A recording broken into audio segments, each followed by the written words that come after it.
आज का टॉपिक है बायोमॉलिक्यूल्स। तो बायोमॉलिक्यूल्स का अगर हम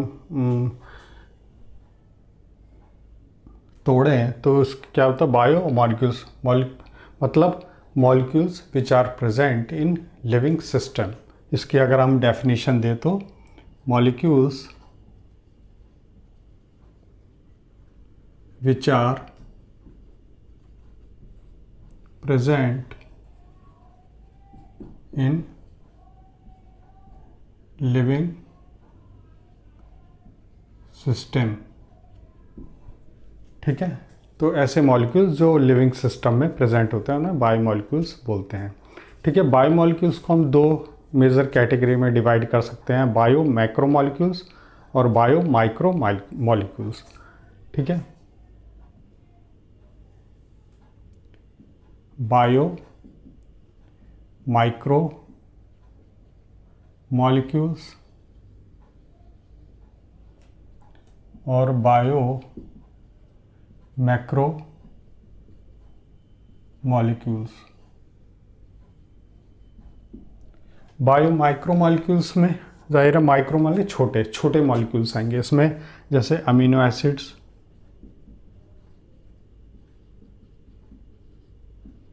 और इसमें मोनोसैकेराइड्स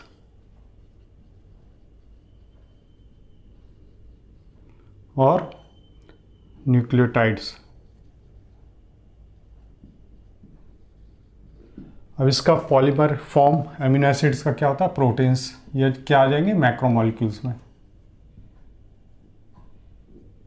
और मोनोसैकेराइड्स का पॉलीमेरिक फॉर्म पॉलीसैकेराइड्स।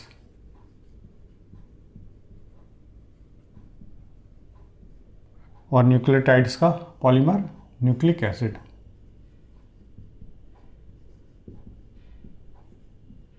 ठीक है, तो ये उसका होगा मेजरली दो कैटेगरीज में इसको हमने डिवाइड कर दिया।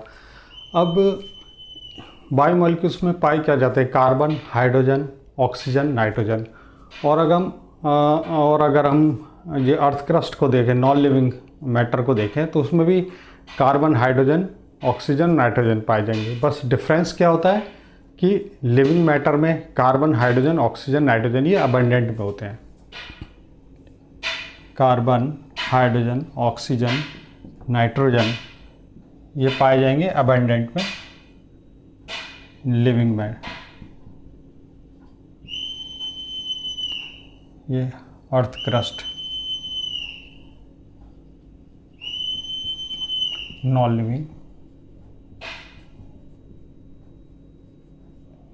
ठीक है, कार्बन, हाइड्रोजन, ऑक्सीजन और नाइट्रोजन लिविंग में भी पाए जाते हैं और नॉन लिविंग में भी पाए जाते हैं। बट यहाँ पे अबंडेंट,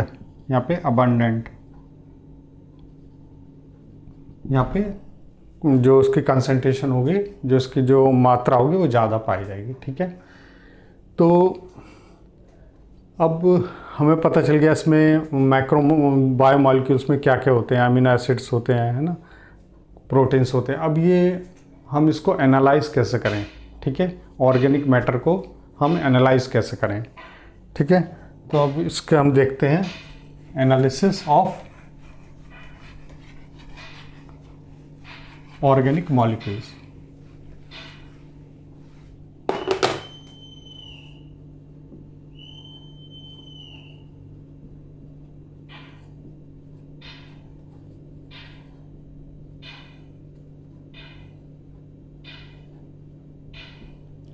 तो इसको एनालिसिस करने से के लिए सबसे पहले हम ट्राइक्लोरोएसिटिक एसिड लेते हैं और उसके साथ कोई लिविंग टिश्यू जैसे लिवर का पीस या किडनी का पीस या फिर लीफ, प्लांट लीफ भी हो सकती है, वो लेते हैं। तो इसकी फिर हम चटनी बना लेते हैं, मतलब स्लरी बना लेते हैं। फिर उसको हम फिल्टर करते हैं। ठीक है, CCl3 COOH हो गया ट्राई क्लोरो एसिटिक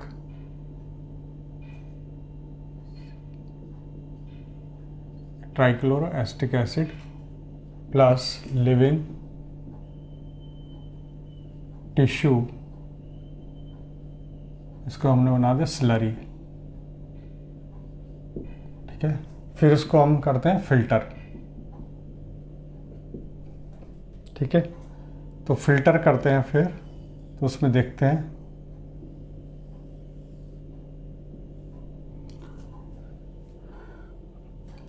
तो फिल्टर करते हैं तो कुछ चीज़ें, कुछ मॉलिक्यूल्स नीचे फिल्ट्रेट में आ जाएंगे। ठीक है, कुछ मॉलिक्यूल्स जो होंगे जो फिल्टर नहीं होंगे। ठीक है, जो फिल्टर होके नीचे आ जाते हैं उन्हें बोलते हैं, उस फ्रैक्शन को बोलते हैं फिल्ट्रेट। और जो फिल्टर नहीं होते ऊपर ही रह जाते हैं उसे बोलते हैं रिटेंटेट।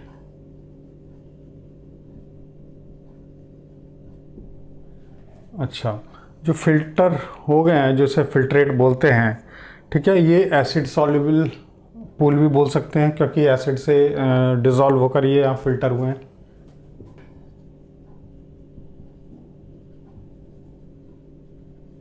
एसिड सॉल्युबल पूल, और इसे हम बोल सकते हैं एसिड इनसॉल्युबल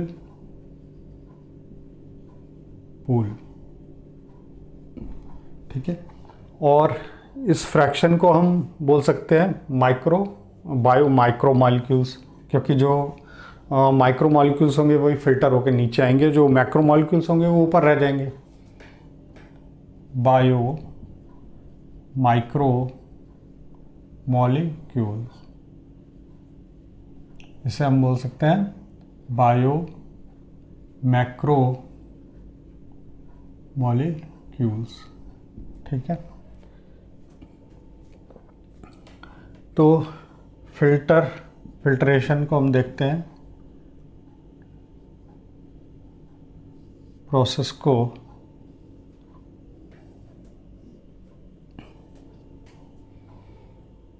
उसे दूसरे से बना लेते हैं।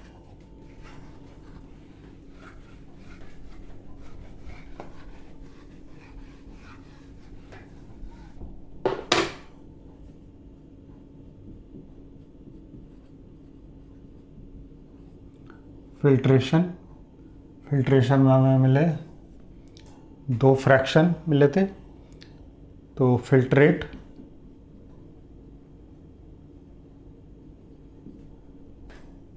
और रिटेंटेट। ये हो गया एसिड सॉल्युबल पूल।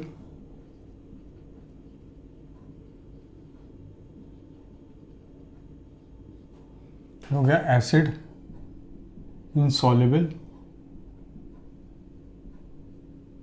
पूल। ठीक है, तो जो फिल्ट्रेट है इसे हम यहाँ पे बोलते हैं बायो माइक्रो मॉलिक्यूल्स, और इस फ्रैक्शन को बोलते हैं बायो मैक्रो मॉलिक्यूल्स। ठीक है, तो इनका साइज देखा गया है क्या, फिल्ट्रेट लगभग लेस देन 800 डाल्टन होता है, जबकि जो रिटेंटेट ऊपर रह जाता है इसका साइज मोर देन या इक्वल टू 10,000 डाल्टन होता है। ठीक है, तो इसमें जैसे हमने पहले भी देखा था, इसमें फ्रैक्शन में फिल्ट्रेट में क्या होता है, अमीनो एसिड मोनोसैकेराइड्स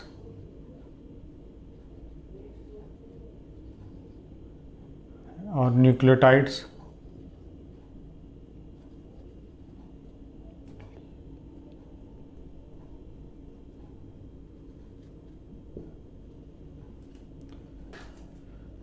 यहाँ पे होता है प्रोटीन्स, पॉलीसैकेराइड्स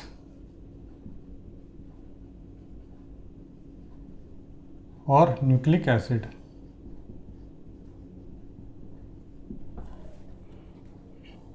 अच्छा, इसमें एक एक्सेप्शन भी है, इसमें लिपिड्स होता है, वो बायो माइक्रो मॉलिक्यूल्स में आता है, मतलब रिटेंटेट में आता है। क्यों?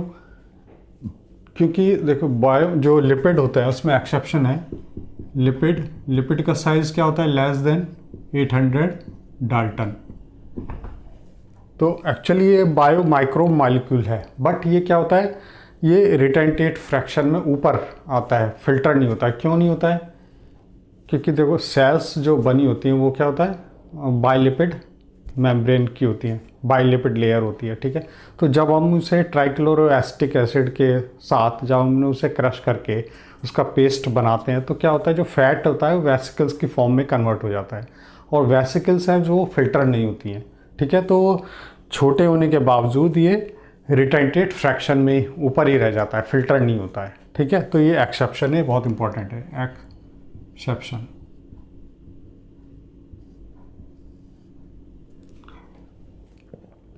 ठीक है, तो ये हमने देखा, ये ऑर्गेनिक मैटर का एनालिसिस देखा हमने। अब ऐसा तो है नहीं सेल में ऑर्गेनिक मैटर ही होते हैं, इनऑर्गेनिक भी होते हैं, तो उसको एनालाइज करने के लिए क्या करते हैं, तो देखिए एनालिसिस ऑफ इनऑर्गेनिक मॉलिक्यूल्स। तो इसमें क्या करते हैं, ये होता है ऐश मेथड,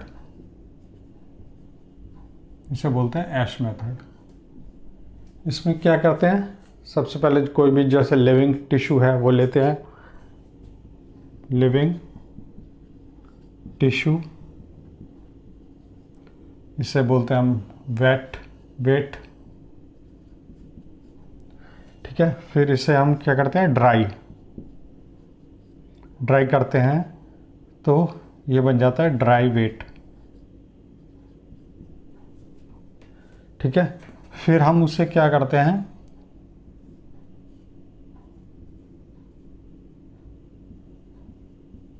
उसे हम कंबशन करते हैं,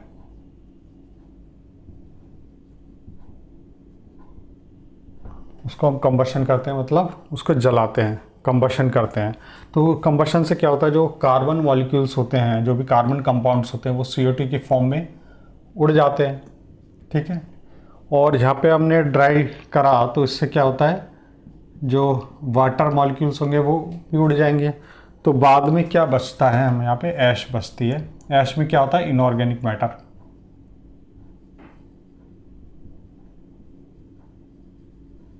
इनऑर्गेनिक मैटर बचता है, तो इसको हम एनालाइज कर सकते हैं, ठीक है। तो हमने ऑर्गेनिक का बता दिया तो फिल्ट्रेशन मेथड से, और इनऑर्गेनिक का हमने ऐश मेथड से बता दिया, ठीक है। अब इसका हमें पता चल गया कंपोजिशन क्या है, जो क्या क्या मॉलिक्यूल्स होते हैं।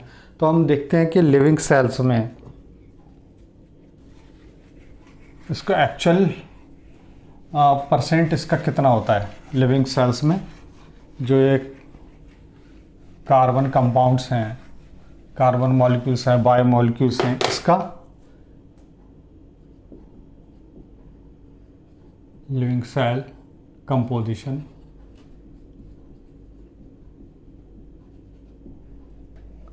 तो इसमें होता है वाटर। सबसे पहले वाटर देखते हैं, तो वाटर लगभग 70 से 90% होता है, तो इसलिए हमारी सेल्स 90% तक इसमें पानी होता है, ठीक है। तो इसलिए हमें ज़्यादा से ज़्यादा पानी पीना चाहिए, ठीक है, क्योंकि सेल वाटर इसमें 90% होता है, ठीक है। दूसरा है प्रोटीन,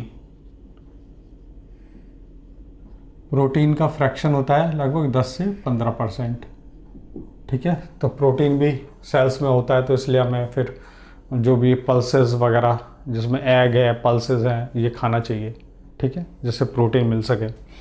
और थर्ड फ्रैक्शन है इसमें न्यूक्लिक एसिड, न्यूक्लिक एसिड का पाया जाता है लगभग 5 से 7%, ठीक है। कार्ब्स या कार्बोहाइड्रेट्स ये होता है लगभग 3%, और फैट ये हमें पाया जाता है 2%, और बाकी जो आयंस हैं ये लगभग 1% पाया जाता है, ठीक है। ये इसका हो गया कंपोजिशन लिविंग सेल्स का। इसके अलावा जो आयंस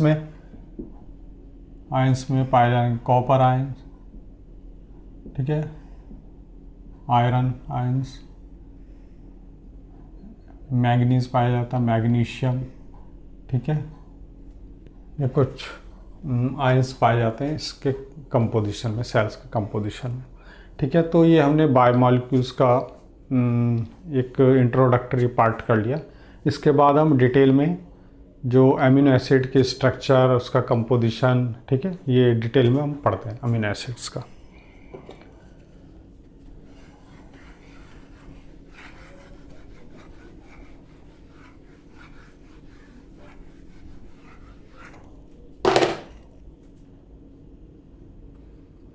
सबसे पहले देखते हैं अमीनो एसिड्स। तो इसके नाम में ही है, एक तो अमीनो और एसिड। इसमें अमीनो ग्रुप होगा और एसिडिक ग्रुप होगा, ठीक है। तो अमीनो एसिड्स को हम बोलते हैं दीज आर सब्स्टिट्यूटेड मीथेन। ये मीथेन का सब्स्टिट्यूट रूप है, ठीक है। तो उसके देखने के पहले देखते हैं मीथेन की स्ट्रक्चर क्या होती है। इसमें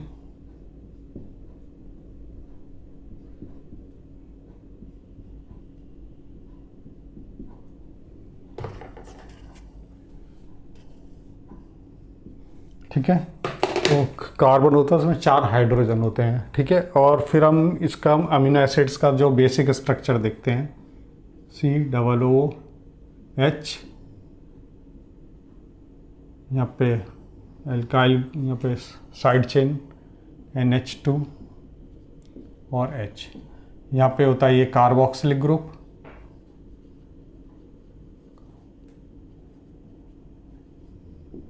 ठीक है। ये होता है एमिनो ग्रुप,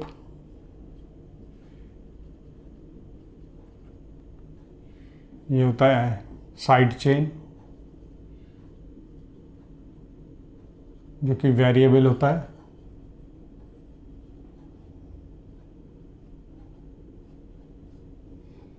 ठीक है। तो हमने देखा जो मीथेन का है, हाइड्रोजन रिप्लेस हो गया कार्बोक्सिल ग्रुप से, दूसरा हाइड्रोजन हो गया अमीनो ग्रुप से, और थर्ड हाइड्रोजन हो गया साइड चेन से, ठीक है। तो इसलिए इसे हम जो क्या होते हैं सब्स्टिट्यूटेड मीथेन बोलते हैं, ठीक है। तो और ऐसे कार्बन को जिसमें कि चारों डिफरेंट ग्रुप ऐड है, ऐसे अल्फा कार्बन बोलते हैं। All 4 different groups are attached, ठीक है। तो एनसीईआरटी, इसके बाद हम देखते हैं एनसीईआरटी में कुछ अमीनो एसिड के स्ट्रक्चर देखनी है। तो अमीनो एनसीईआरटी में दे रखा है, तो उसके स्ट्रक्चर हमें अच्छी तरह से देखनी चाहिए, ठीक है। तो अमीनो एनसीईआरटी में स्ट्रक्चर दे रखी है एक,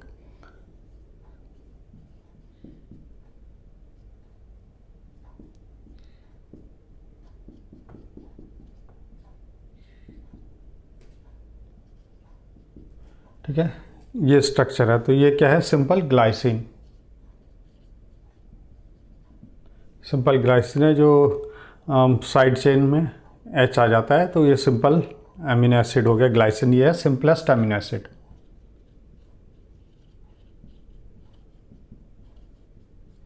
सिंपलेस्ट अमीनो एसिड।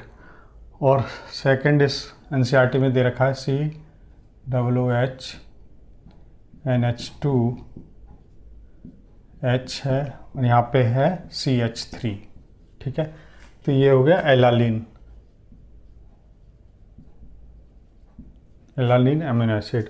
थर्ड दिया हुआ है COOH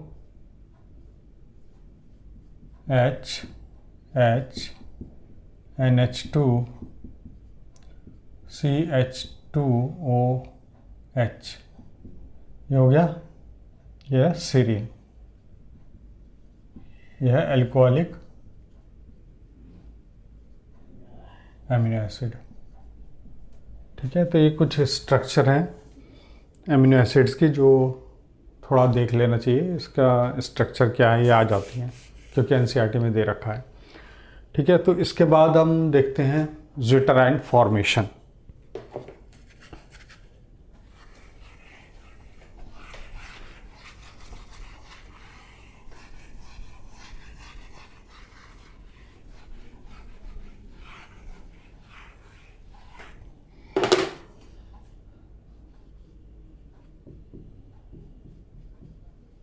ज़िटर आयन फॉर्मेशन।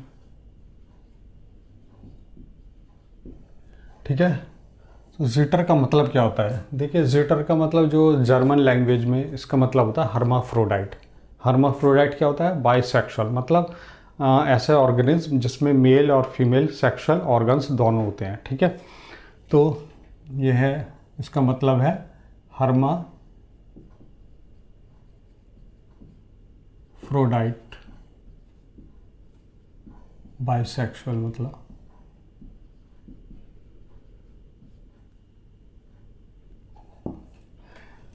तो इसका अमीनो एसिड का एक बेसिक स्ट्रक्चर देखते हैं। COOH NH2HAR। ठीक है, तो जब ये सॉल्यूशन में डिसॉल्व करते हैं, इन सॉल्यूशन, तो जब हम अमीनो एसिड को सॉल्यूशन में डिसॉल्व करते हैं तो उसके बाद देखते हैं इसमें चेंजेस क्या आते हैं। ठीक है, तो जो अमीनो ग्रुप है और ये कार्बोक्सिलिक ग्रुप है, तो ये कार्बोक्सिलिक ग्रुप है, ये इसकी टेंडेंसी होती है एसिडिक। क्या एसिडिक टेंडेंसी होती है ये? एसिडिक का मतलब क्या होता है? कि जो H+ आयन डोनेट कर सके। ठीक है, तो वो डोनेट या गिव H+ आयन। और ये NH2 होता है, ये क्या होता है? इसके बेसिक नेचर होता है, मतलब ये H+ आयन एक्सेप्ट कर सकता है, एक्सेप्ट या गेन, जैसे हम कहते हैं गेन H+ आयन। ठीक है, तो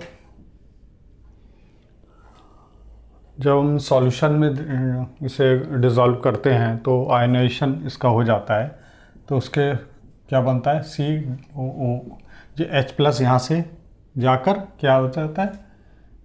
ये NH2 पे चला जाता है, तो ये बन गया NH3+ बन जाता है और यह नेगेटिव हो जाता है। बाकी सब ऐसे रहता है। ठीक है, तो इसकी टेंडेंसी H+ आयन डोनेट करने की, तो यहाँ पे हो जाता है COO। और ये इसका जो NH2 ग्रुप है, इसकी टेंडेंसी होती है H+ आयन गेन करने की, तो ये NH3 बन जाता है। ठीक है, तो ऐसा मॉलिक्यूल्स जिसमें पॉजिटिव चार्ज और नेगेटिव चार्ज दोनों होते हैं उसको बोलते हैं ज़िटर आयन्स। तो ये बन गया ज़िटर आयन। ठीक है, ऐसा आयन जिसमें दोनों पॉजिटिव और नेगेटिव दोनों चार्ज होते हैं, तो ऐसे आयन्स को बोलते हैं ज़िटर ion.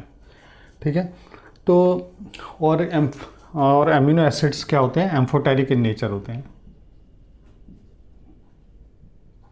That's why amphoteric in nature.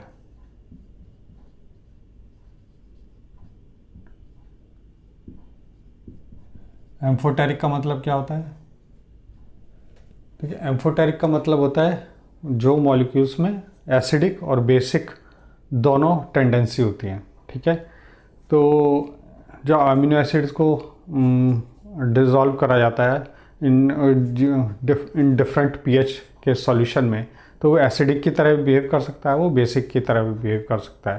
ठीक है, डिपेंडिंग ऑन उसका जो सॉल्यूशन है उसकी पीएच क्या है। ठीक है, तो इसलिए इसे एम्फोटेरिक इन नेचर बोला जाता है अमीनो एसिड्स को। ठीक है, इसके बाद हम देखते हैं जो अमीनो एसिड का कंपोजिशन, बेसिक कंपोजिशन होता है वो क्या होता है, उसके बेस पे क्लासिफिकेशन देखते हैं। क्लासिफिकेशन ऑफ अमीनो एसिड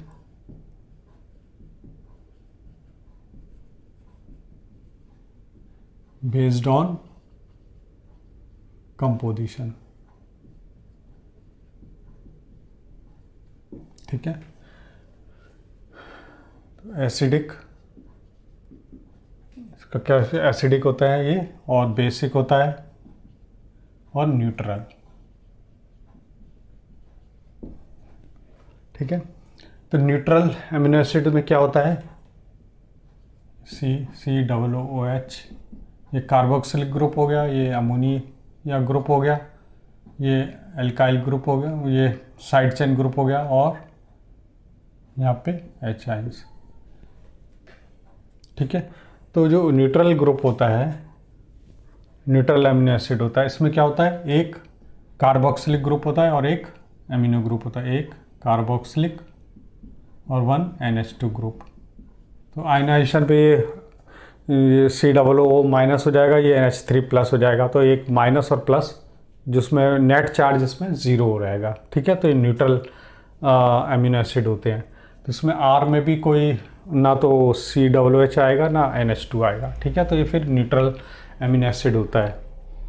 और बेसिक में क्या होता है, COOH, यहाँ पे NH2 और यहाँ पे H, यहाँ पे R की जगह यहाँ पे NH2 आ गया। तो इसमें 2 NH2 ग्रुप, 1 COOH ग्रुप हो गया। ठीक है, तो नेट इसमें चार्ज पॉजिटिव रहेगा और ये बेसिक हो जाएगा। ठीक है, और एसिडिक में COOH NH2 H और R की जगह यहाँ पे COOH ये आ जाएगा। तो यहाँ पे 2 COOH 1 NH2। तो ये इस तरह के जो होंगे वो एसिडिक अमीनो एसिड में आ जाएंगे। ठीक है, तो इसमें कुछ एग्जांपल्स दे के मैं समझाता हूँ किस तरह का क्वेश्चन आ जाता है। जैसे कि क्वेश्चन पूछ लेंगे, क्या ये किस तरह का अमीनो एसिड है, जस्ट NH2 हो गया H, यहाँ पे हो गया CH2 CH2 CH2 COOH। ठीक है, इस तरह से पूछ लेंगे, या फिर NH2 आ जाएगा यहाँ पे, तो ये हो गया 2 होंगे, ये 2, ये हो गया 1, तो क्या होगा, एसिडिक। ठीक है, तो इस तरह से थोड़ा क्वेश्चंस, ऑब्जेक्टिव क्वेश्चंस में पूछ सकते हैं। एसिडिक में दे देंगे विच वन इज एसिड, ये किस तरह का है, ये तो एसिडिक है या बेसिक है, न्यूट्रल है, तो ये एसिडिक होगा। अगर यहाँ पे हो जाता है NH2 हो जाता तो ये बेसिक नेचर हो जाता है। ठीक है, इस तरह से क्वेश्चन पूछ लेते हैं। ठीक है, तो एक कंपोजिशन हो गया एमिनो एसिड्स का, उसका कंपोजिशन के बेस पे इसका क्लासिफिकेशन हो गया, एसिडिक, बेसिक और न्यूट्रल। जब एक COOH और एक NH2 हो गया तो न्यूट्रल, जब 2 NH2 और 1 COOH है तो बेसिक हो गया, और 2 COOH और 1 NH2 हो गया तो ये एसिडिक हो गया। ठीक है, इसके बाद हम सिंपल पेप्टाइड बॉन्ड फॉर्मेशन देखते हैं। अमीनो एसिड्स में जो पेप्टाइड बॉन्ड बनता है जिससे कि पॉलीपेप्टाइड चेन्स बनती हैं। ठीक है, पेप्टाइड बॉन्ड फॉर्मेशन, इसमें हम सिंपल जो अमीनो एसिड का जो बेसिक स्ट्रक्चर बनाते हैं, COOH, ये एसिडिक कार्बोक्सिलिक ग्रुप हो गया, NH, इस तरह से भी लिख सकते हैं ऐसे, ये H हो गया, ये मान लिया R1, यहाँ पे दूसरा हो गया COOH, ये NH, ऐसे लिख सकते हैं ऐसे, H, ये R2 हो गया। और ऐसे थर्ड अमीनो एसिड है COOH NH, ये हो गया H प्लस H R3। ठीक है, तो इसमें क्या होता है, जब पेप्टाइड बॉन्ड फॉर्मेशन होता है, जो फर्स्ट अमीनो एसिड होता है, ठीक है, उसका OH, और सेकंड जो अमीनो एसिड होता है उसका H, तो ये दोनों मिलकर क्या करते हैं, H2O बनाते हैं और ये उससे निकल जाता है। ठीक है, तो कंडेंसेशन रिएक्शन से तो H2O निकल जाता है और ये CONH ये आपस में जुड़ जाते हैं, ऐसे सेम H2O निकल जाएगा यहाँ से, तो यहाँ पे क्या बन जाएगा, CONH, CONH। ठीक है, तो ये बॉन्ड हो गया, तो ये पेप्टाइड बॉन्ड होते हैं, पेप्टाइड बॉन्ड बन जाएगा। ठीक है। तो अमीनो एसिड इस तरह से जुड़े होते हैं, A1, ठीक है, A2, A3, A4 peptide bond के थ्रू।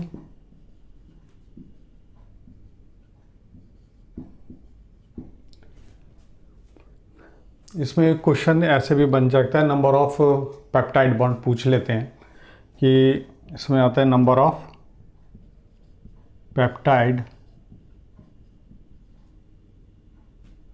बॉन्ड बराबर number of amino acid -1।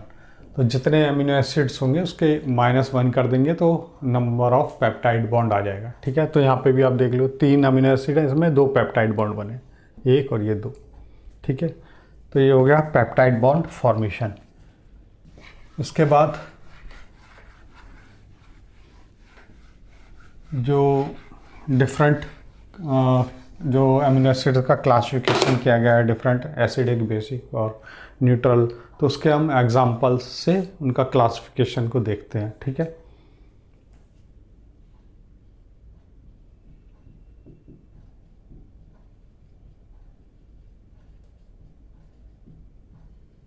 Classification of amino acid, उनके एग्जांपल्स यहाँ पे देखेंगे।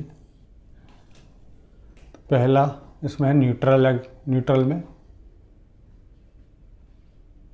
तो ये थोड़ा याद करना पड़ेगा इसमें, क्योंकि और कोई तरीका नहीं है, सब थोड़े बार बार रिपीट करेंगे आप, एग्जांपल्स को पढ़ेंगे तो थोड़ा याद हो जाएगा। ठीक है, तो न्यूट्रल में इसमें आता है अमीनो एसिड में ग्लाइसिन, वैलिन, एलालीन, ल्यूसिन, आइसोल्यूसिन। ठीक है, तो ये हो गया न्यूट्रल के एग्जांपल्स होंगे। दूसरे इसमें कैटेगरी है एसिडिक। एसिडिक का बहुत आसान है, जिसमें एसिडिक अमीनो एसिड का जिसमें एसिड लगा होता है वो एसिडिक एसिड, ऐसे वो अमीनो एसिड हो जाते हैं। जैसे ग्लूटामिक एसिड, याद करने के लिए इजी है, तो इसे ग्लूटामेट भी बोलते हैं। ठीक है, और ऐसे ही एस्पार्टिक एसिड,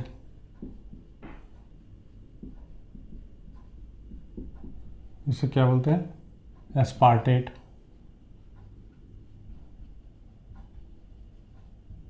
ठीक है, तो ये एग्जांपल्स हो गए एसिडिक के।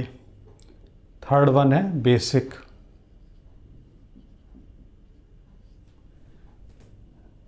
बेसिक में आ जाएगा लाइसिन और आ जाएगा आर्जिनिन।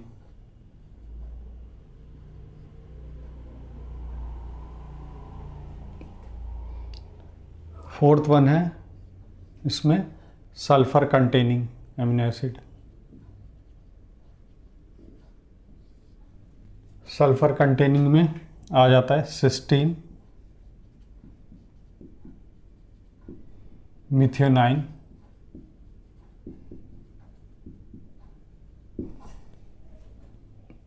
अच्छा एक और इसमें है एग्जांपल सिस्टाइन। अच्छा, जो सिस्टाइन है वो किससे बनता है, वो जो two molecules of cysteine form one molecule cysteine with the help of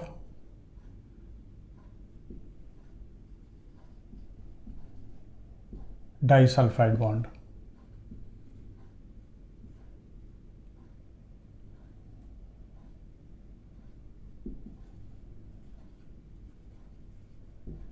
ठीक है, तो इसके दो मॉलिक्यूल्स आपस में जुड़ जाते हैं सल्फाइड डाइसल्फाइड बॉन्ड के थ्रू और उसे बोलते हैं सिस्टाइन। ठीक है, तो ये इंपॉर्टेंट एग्जांपल्स हैं सल्फर कंटेनिंग का।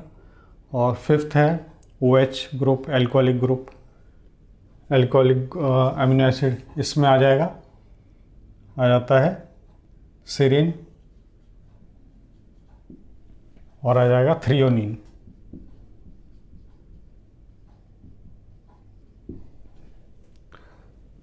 सिक्स्थ एग्जाम्पल है एमिनो एरोमेटिक।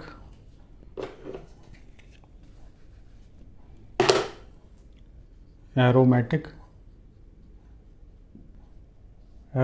में आ जाएगा फिनाइलएलेनिन,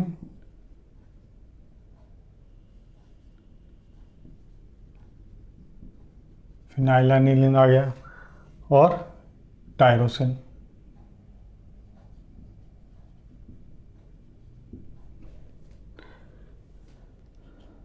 सेवेंथ कैटेगरी में आता है हेटेरोसाइक्लिक में। हेटेरोसाइक्लिक में आ जाता है हिस्टिडीन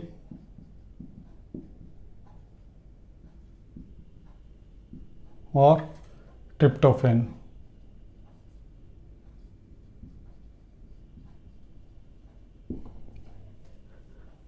और एट्थ है इसमें इम्यूनो में आ जाता है प्रोलीन। इम्यूनो ग्रुप होता है।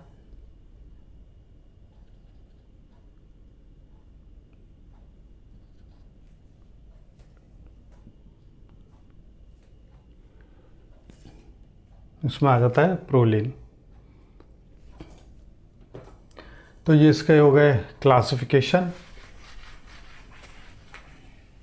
डिफरेंट अमीनो एसिड और विद एग्जांपल्स होंगे।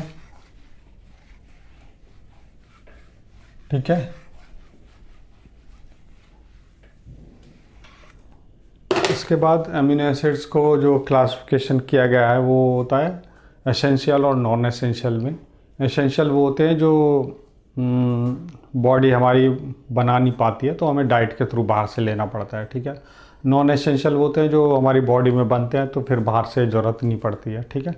तो इस बेस पे अमीनो एसिड्स को क्लासिफिकेशन किया गया है।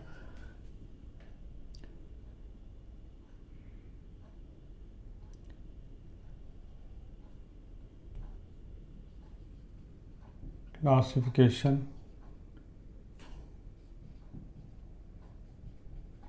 of amino acid based on production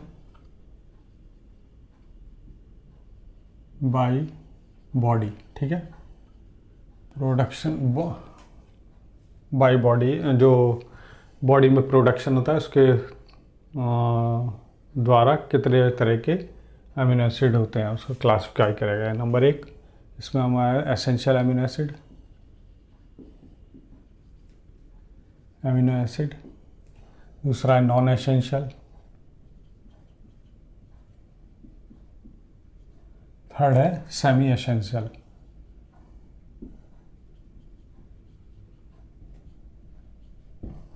जो एसेंशियल अमीनो एसिड होता है वो क्या होता है? प्रोड्यूस्ड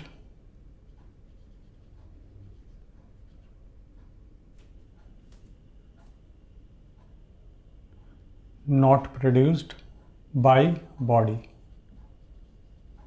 ठीक है। तो जब बॉडी में प्रोड्यूस नहीं होगा तो essential to be taken in diet. ठीक है। तो ये डाइट के थ्रू इसे ले सकते हैं नॉन एसेंशियल अमीनो एसिड, क्योंकि बॉडी में तो बनता नहीं है, तो इसलिए हमें डाइट के थ्रू लेना पड़ेगा। ये नॉन एसेंशियल में प्रोड्यूस्ड बाय बॉडी, तो इसलिए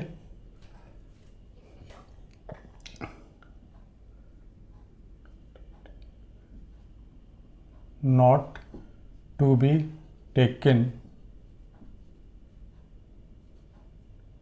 in diet.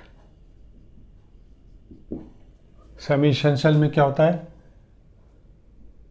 Produced by body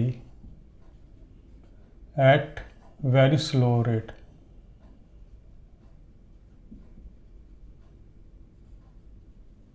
ठीक है, बॉडी में बनता तो है बट इसका जो रेट काफ़ी स्लो होता है, इसलिए हमें थोड़ा सा पार्शली मतलब बाहर से लेना पड़ता है। ठीक है, तो पार्शली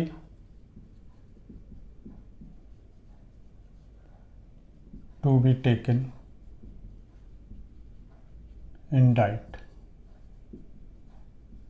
ठीक है, तो ये इसके एग्जांपल्स हो गए, essential amino acid, non essential amino acid और सेमी एसेंशियल अमीनो एसिड। ये इसका क्लासिफिकेशन हो गया। जो body production by body, body के जो प्रोडक्शन होता है अमीनो एसिड्स का, उसके बेस पे इसका क्लासिफिकेशन हो गया। ठीक है, अब इसके फिर हम एग्जांपल्स लेते हैं। एग्जांपल्स देखते हैं एसेंशियल और नॉन एसेंशियल के।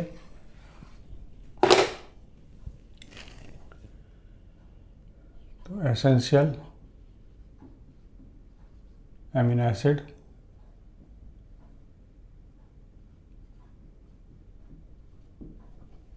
इसमें एक न्यूमोनिक है जो आप याद कर लेंगे तो बहुत इजी हो जाएगा नाम याद करने के लिए। न्यूमोनिक क्या है? Private PVT Tim Hall. ठीक है, तो पी से हम देखते हैं फिनाइलएलिनीन,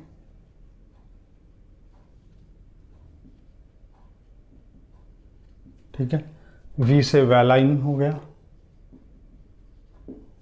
टी से थ्रियोनिन,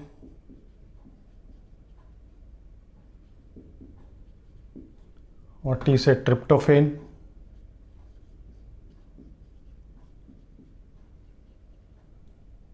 आई से आइसोल्यूसिन,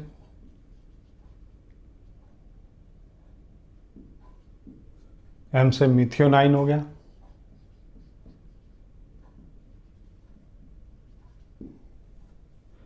एच से हो गया हिस्टिडीन, ए से हो गया आर्जिनिन, एल से हो गया ल्यूसिन, एल से हो गया लाइसिन। ठीक है, तो ये आप अगर ये सेंटेंस याद करेंगे पीवीटी टिम हॉल, तो इससे थोड़ा आपको याद करने में इजी हो जाएगा। और दूसरा है यहाँ पे नॉन एसेंशियल। थोड़ा देखिए इसमें याद करने का पोर्शन ज़्यादा होता है, समझने का और फिर याद करने का, तो थोड़ा याद करने का थोड़ा समझने का, दोनों साथ साथ आपको करना पड़ेगा। नॉन एसेंशियल में आ जाएगा आपको एलालीन, एस्पार्टेट मतलब एस्पार्टिक एसिड, एस्पर्जिन,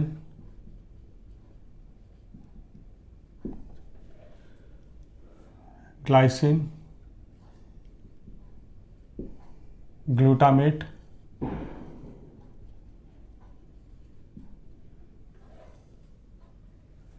सीरीन और टायरोसिन। ठीक है, तो इसका भी कुछ न्यूमोनिक बना सकते हैं हम, लेकिन मैंने आपको ये बताया, इसका भी आप ऐसे कुछ बना सकते हैं जिससे याद करने में इजी रहे।